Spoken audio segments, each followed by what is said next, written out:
yung lahat. Sa wakas mangyayari na. Malapit na ang mock exam. Ako na mismo ang magluluto para sa inyo. Thank you, Mama. Mag-aaral po ako ng mabuti. Kinakabahan ako, na-excited at natutuwa. Iniisip ko kung yung capital examination totoong legendary talaga. Linda, first time mo mag-capital exam. Ninanabros ka, di ba? Tama, medyo behind kasi sa probinsya, kaya di ka masyadong makasabay. Pero kaya mo yan. Naku, okay lang yan. Kung hindi mo pa alam ang sagot, unahin mo muna yung mga simpleng tanong. Itong si Nancy, napakabait talaga. Kumain ka pa. Sure ako sa exam mo, mas maganda ang resulta. Wala pa akong residency permit. Di ako makikipagtalo sa isang walang alam.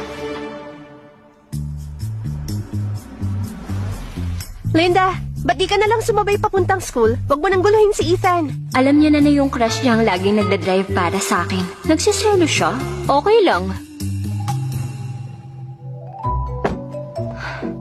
Linda, ngayon na ang mock exam natin. Bakit nang memorize ka pa rin? Wag mong sabihin, nagka-cramming ka ngayon. Anong sinasabi mong cramming? Efficient sprint review ang tawag ng teacher namin dito. Ngayon ang first exam ko dito sa Capital City. Dapat lang seryosohin ko to. Huwag ka na magpanggap. Mag-isip ka agad kung anong sasabihin mo kina mama at papa. Pag ikaw ang naging kulelat.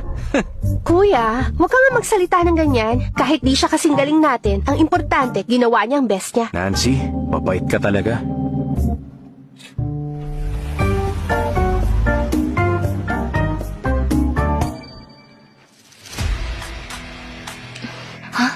Capital exam, capital exam, capital exam. Kaya pala nasabi ng best friend kong graduate na, nagbibigay ng sobrang confidence tong capital exam. Ganito pala yun. Simulan niyo na ang exam. Ngayon ipapakita ko sa inyo ang lakas ng estudyanteng walang tigil sa pag-aral at sa pagmemorya. Galing ako sa Brookshire.